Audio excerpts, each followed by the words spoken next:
अस्सलाम वालेकुम। ऑफिशियल कहानी मरकज पर खुशामदीद। मालिक मुझे रोज पीला सूट पहनने को देता था। मैं वजह पूछती तो कहता तेरी मालिकन को ये रंग बहुत पसंद है, वो तुझे इसमें देखकर बड़ी खुश हो जाएगी, तुझे अच्छे अच्छे खाने खिलाएगी। मैं हैरान रह जाती कि आखिर मालिकन मुझ पर इतना मेहरबान क्यों होगी, मैं तो वैसे भी मुलाजमा हूँ। लेकिन ज्यादा इस गहराई में नहीं जाती थी। मालिक और मालिकन बहुत अच्छे थे। उन्होंने मुझे अपनी बेटी बनाया हुआ था, मगर थी तो आखिर को एक नौकरानी ही, इसलिए अक्सर मुझसे वैसा ही बर्ताव करते जो एक मालिक नौकर के साथ करता है। रोज रोज पीला जोड़ा पहनकर मैं तंग आ चुकी थी। मैं अक्सर सोचती मालिक और रंग का भी तो जोड़ा मुझे दे सकता है, मगर नहीं, मेरे कमरे में रोजाना पीले रंग का जोड़ा पड़ा होता और साथ एक खत होता जिस पर लिखा होता ये सूट पहन लेना, मालिकन खुश होगी। मैं अब तजस्सुस का शिकार होने लगी थी। एक दिन पीला सूट पहनकर मैंने सोने का नाटक किया। जो ही आधी रात हुई मेरे होश उड़ गए, क्योंकि मालिक मेरे साथ। मेरा नाम इफ्रा है, मेरी उम्र 23 साल है। मैं बहुत छोटी थी जब मेरे माँ बाप एक हादसे में मर गए। तब से मुझे मेरे मालिकन ने पाला था, क्योंकि मालिकन अपनी उनकी कोई बेटी नहीं थी। एक ही बेटी थी जिसे बचाने की खातिर मेरे माँ बाप मर गए। मालिकन को लगता था कि शायद मेरी वजह से इफ्रा के वालिदैन इस दुनिया में नहीं रहे, जबकि ऐसा नहीं था। मौत बरहक है, कौन कब किस मोड़ पर अपने स्टेशन से उतर जाए कौन जाने। मालिकन के 3 बेटे थे। 2 बेटे यहीं पर थे, जबकि तीसरा बेटा अमेरिका में रहता था। अक्सर उसका कभी कभी फोन आता तो वो सबसे बातचीत करता था। मुझे दिल ही दिल में वो पसंद आने लगा था, मगर पसंद और दस्तरस में बहुत फर्क होता है। मेरी पसंद ने मुझसे मेरी इज्जत छीन लेनी थी और बात से मैं बेखबर थी। मालिक और मालिकन मुझे बहुत प्यार करते थे, मगर फिर भी मुझे अपनी माँ की बेहद याद आती थी। वो बड़े घर के लोग थे, आज नहीं तो कल मेरे सर से हाथ उठा लेते। इससे बेहतर यही था कि मैं जल्द अज जल्द अपनी तालीम मुकम्मल करके छोटी मोटी जॉब शुरू कर लेती, ताकि अपना बोझ खुद उठा पाती। मालिकन अपने 2 बेटों की शादी करने का इरादा रखती थी। इसके लिए उन्होंने मुझे कहा कि इफ्रा, तुम घर की सारी जिम्मेदारियां संभाल लोगे और अपने भाइयों के लिए अच्छी सी लड़कियां भी देखनी है और इसमें भी मेरी मदद करोगी। हम एक ही घर में रहते थे, इसीलिए मालिकन के बेटे मुझे अपनी बहन का दर्जा देते थे। मेरे खाने पीने, उठने बैठने, पढ़ने, हर चीज की फिक्र उनको होती थी। कभी कभी मैं खुद को एक परी महसूस करती थी, जिसका हर ख्वाब मिनटों में पूरा हो जाता है। मगर परी महसूस करने में और परी बनने में बड़ा फर्क होता है। मेरे साथ भी कुछ ऐसा ही हुआ था। मालिक ज्यादातर घर से बाहर ही रहता था, क्योंकि उनका कारोबार एक वसी पैमाने पर फैला हुआ था, जिसे देखने के लिए वो दिन रात मेहनत करते थे। जब कभी घर आते तो मेरे पास बैठकर घंटों मुझसे बातें करते। घर में अब शादी का शोर होना शुरू हो चुका था। बड़े भाई ने मुझे कहा, इफ्रा, जो लड़की पसंद करेगी मैं उसी से शादी करूंगा, जबकि छोटे भाई को पहले ही कोई लड़की पसंद थी। उन्होंने अपनी पसंद का इजहार किया तो किसी को भी कोई मसला नहीं था। इस तरह बड़े की शादी घर वालों की मर्जी से हुई और छोटे की उसकी अपनी पसंद से। शादी के मौके पर सब बेहद खुश थे। मालिक और मालिकन मुझे अपनी बेटी कहकर मुतारिफ करवा रहे थे, मगर बेटी कहने से बेटी तो नहीं बन सकती थी ना। वहां मौजूद बहुत से लोगों में चहमगोइयां शुरू हो गईं कि देखो, नौकरानी को सर का ताज बना रखा है, पांव की जूती पांव में ही अच्छी लगती है। ये बातें सुनकर मेरे दिल को धचका लगा। मगर मालिकन का तीसरा बेटा भी शादी पर आया था। उसने सब लोगों का मुंह बंद करवा दिया और मुझे कहा कि देखो इफ्रा, मैं तुम्हें बिल्कुल पसंद नहीं करता। या तो ये घर छोड़कर चली जाओ या फिर अपनी जगह मजबूत करो कि कोई भी तुम्हें इस तरह तंग न करे।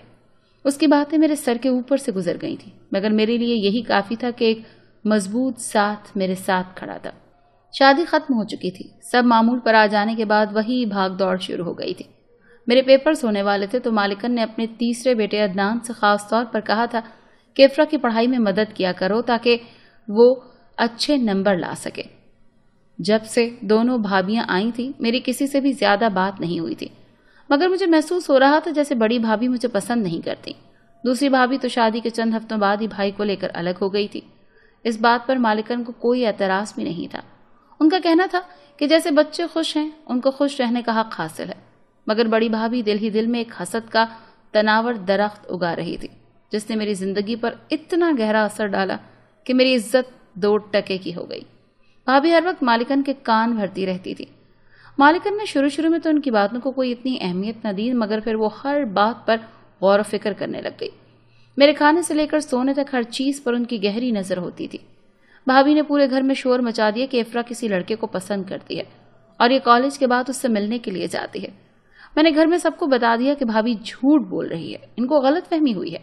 मगर मालिकन ने मुझे कहा कि तुम एक नौकरानी हो और नौकरानी होकर मेरी बहू को झूठा कहती हो। वो दिन मुझे कभी नहीं भूल सकता जब मुझे घर से निकालकर क्वार्टर हाउस में नौकरों के साथ भेज दिया। अदनान ने बहुत समझाया कि इफ्रा ऐसी लड़की नहीं है मम्मा, आपको गलत फहमी हुई है। मगर मालिकन कुछ भी नहीं सुनना चाहती थी। मैंने घर जाना बहुत कम कर दिया था। एक दो बार अदनान ने मुझसे बातचीत की कोशिश की तो भाभी ने घर में हंगामा बर्पा कर दिया कि मैं उनके देवर पर डोरे डाल रही हूँ। मालिक ने मुझे सख्ती से अब मना कर दिया था कि मैं अब घर नहीं आऊंगी और इधर ही रहूंगी। मेरी ज़रूरियात की सब चीज़ें मुझे यहीं मिल जाएंगी। उन दिनों अदनान की छुट्टियां ख़त्म हो गईं और वो वापस अमेरिका चला गया। मैं अब बाकी नौकरों के साथ रहती थी, मगर मेरी हैरत की इंतहा न रही जब मेरे कमरे में रोज़ाना कोई पीला जोड़ा रख जाता और साथ एक कागज़ पर लिखा होता, इफ्रा ये जोड़ा पहन कर सो जाना, तेरी मालकन खुश हो जाएगी, फिर वो तुमसे वैसा ही प्यार करेगी जैसे पहले करती थी। मैं भी खुशी खुशी जोड़ा पहन लेती और सो जाती, मगर हालात में कोई बेहतरी नहीं आई थी, बल्कि दिन ब दिन सब मेरे खिलाफ होते जा रहे थे। न जाने ऐसा क्या बिगाड़ा था मैंने कि भाभी मुझसे यूं बदला ले रही थी। मैं रोज़ाना इस आस में जोड़ा पहनकर सो जाती कि शायद सुबह पहले जैसा हो, मगर कुछ भी पहले जैसा नहीं रहा। मेरी जिंदगी में एक तूफान मेरे ताक़ुब में था। मैंने ये बात पहली बार अपने कॉलेज की एक दोस्त से की तो उसने मुझे कहा कि इफ्रा तुम पागल हो, ऐसे पीला जोड़ा पहनकर अगर मामला दुरुस्त होते तो हर इंसान पीला जोड़ा पहनकर घूम फिर रहा होता। कोई तुम्हारे साथ बहुत बड़ा खेल खेल रहा है, या तो वो तुम्हें फंसाना चाहता है या फिर तुम्हारी मासूमियत का फायदा उठाना चाहता है। दोस्त की बातें मेरे जहन में अटक चुकी थी। मैं सारा दिन बस यही सोच रही थी कि आखिर कौन मेरे कमरे में आकर ये सब रख जाता है। घर वापस आकर मैंने खाला से पूछा तो वो कहने लगी कि बेटी इस तरफ किसने आना है, कोई भी नहीं आता, तुम्हें गलतफहमी हुई है। मैं बस सर हिलाकर जी शायद थकावट ज्यादा हो गई है इसलिए कुछ ज्यादा ही सोच रही हूँ कहकर आ गई। मेरा शक भाभी पर था। आज भी मेरे कमरे में चीजें पड़ी थी जिनको मैं पहनकर सो गई, लेकिन जब मैं सुबह उठी तो मेरा सर भारी हो रहा था। मैं समझ नहीं पा रही थी कि मेरे साथ क्या हो रहा है। मालिकन का बेटा अदनान मेरा अच्छा दोस्त बन गया था।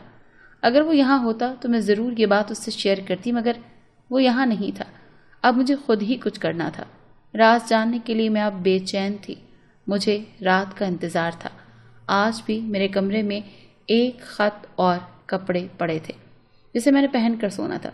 मैं खामोशी से वॉशरूम गई और इस तरह का वैसा ही जोड़ा जो मैंने बाजार से खरीद कर लाई थी वो पहन लिया। ये जोड़ा मैंने अपनी अलमारी में छुपा दिया और सोने का नाटक करने लगी। आधी रात को मुझे अपने कमरे में गैर मामूली आहट महसूस हुई तो अपना आप थोड़ा चौकन्ना करके सोने का नाटक करती रही। अभी कुछ ही सेकंड्स गुजरे थे कि किसी ने मेरी गर्दन पर हाथ रखा। मैं अब डर गई थी, फौरन चीखें मारना शुरू कर दी। ये इतना आनन फानन हुआ कि मुझे कुछ समझने का मौका ही न मिला।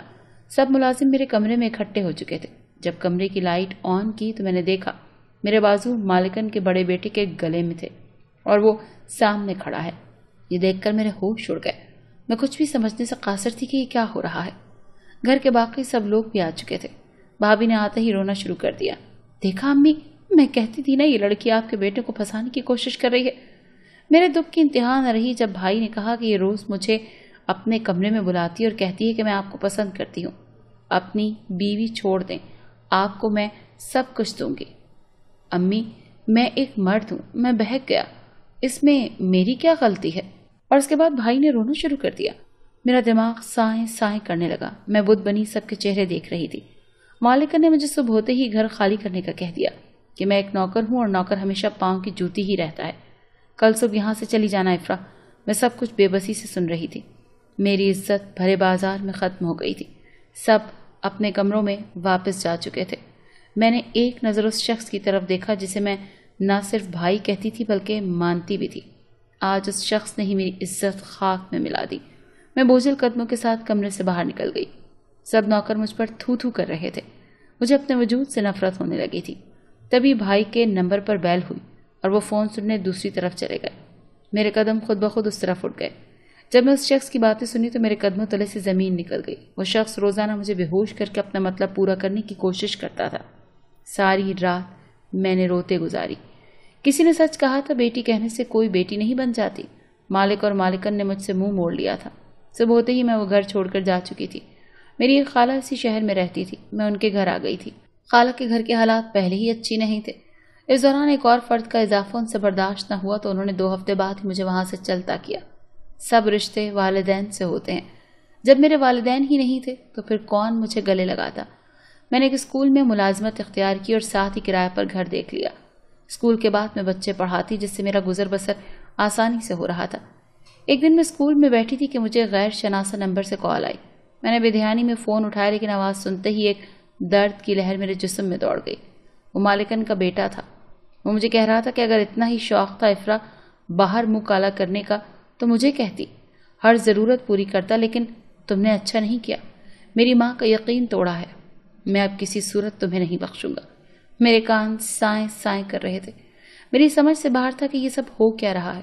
میں نے وہ شہر چھوڑ دیا، کسی کو بھی خبر نہیں تھی افرا کہاں گئی، زندہ بھی ہے یا مر گئی۔ میری دوست کے توسط سے مجھے پتا چلا تھا کہ میری بھابھی نے میری جھوٹی رپورٹ گھر دکھائی تھی جس میں میرے حاملہ ہونے کا ذکر تھا، اور 1-2 لڑکے بھی بتائے تھے جس سے میرا افیئر تھا۔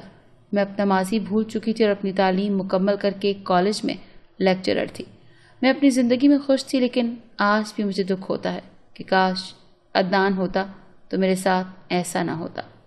میں اسے ایک بار ملنا چاہتی تھی، مگر وہ تو شاید باقیوں کی طرح مجھے بدچلن سمجھتا ہوگا۔ میں حال میں خوش تھی اور یہ میرے لیے کافی تھا، مگر بعض اوقات عزت کے رکھوالے ہی عزت لوٹ لیتے ہیں اور ہمیں سمجھ بھی نہیں آتی کہ ہمارے ساتھ کیا معاملہ پیش آیا۔ جی آڈینس، کیسی لگی آپ کو آج کی کہانی؟ ہماری ہر کہانی معاشرے میں ہونے والے کسی نہ کسی مثبت اور منفی پہلو کو اجاگر کرتی ہے۔ آفیشیل کہانی مرکز پر نشر ہونے والی سبھی کہانیاں سچی اور معلوماتی ہوتی ہیں۔ ہمارے ارد گرد کتنی ہی معصوم افرا جیسی لڑکیاں درندوں کا شکار ہوتی ہیں۔ ساری عمر ایسی لڑکیاں اپنی ناکردہ گناہوں کی سزا بھگتتی ہیں اور درندے سرعام گھومتے پھرتے ہیں۔ اپنے حق کے لیے آواز اٹھائیں اس سے پہلے کہ دیر ہو جائے۔ ہمیں دیجیے اجازت، انشاءاللہ اگلی کہانی میں ایک اور دلچسپ واقعہ آپ کا منتظر ہوگا۔ شکریہ۔